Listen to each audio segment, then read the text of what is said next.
ஜெயலலிதா கிட்ட மட்டும் விஜய் இப்போ இப்படி நின்னாருன்னு. அதை விட சில எடுத்துக்காட்டுகள் சொல்றேன். அதாவது படத்துக்காக இந்த நடிகர்கள் எந்த அளவுக்கு பவு டவுன் பண்ணுவாங்க அப்படின்னு. உதயநிதி கிட்ட காலில் வந்திருக்காரு படத்துக்காக. அப்படியா? ஆமா, இது என்ன படம்? லியோன்னு நினைக்கிறேன் கடைசியா வந்து. அந்த சமயத்துல ரெஜைன் மூவிஸ் ஏதோ அஜித் படம் எடுத்து எல்லா தேட்டர்ஸும் டிஸ்ட்ரிபியூஷன் கவர் பண்ணிட்டாங்க. இவங்களுக்கு ஸ்க்ரீன் கிடைக்கல.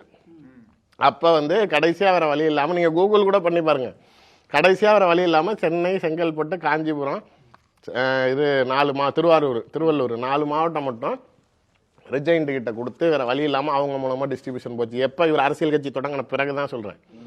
அதாவது இந்த கொடி கொள்கையெல்லாம் அறிவிச்சிட்டாரு.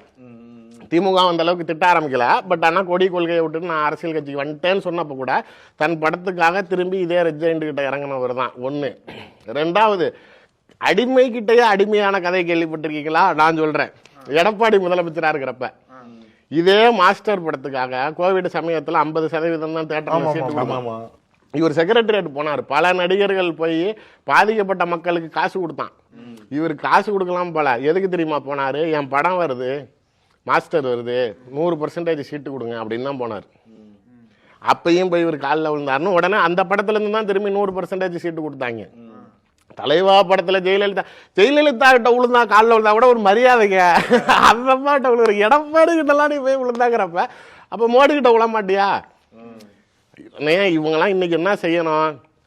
படத்துக்கு இவ்வளோ கட்டைய போறியா, ஓடிடியில் ரிலீஸ் பண்ணுறா, பரவாயில்ல விட்றா. நம்ம தான் படமே நடிக்கலன்றாமே. அரசியலுக்கு வந்ததுக்கு அப்புறம் இதெல்லாம் வரதானே செய்யும். நம்மளுக்கு அது தொழில் கிடையாது, நிறுத்தியாச்சுன்ட்டான். மக்கள்கிட்ட போய் சேரணும். ஓடிடியில் போடு, எல்லாரும் பார்த்துட்டு போயிடுவான், முடிஞ்சு பேசினாங்கல்ல சில பேர்.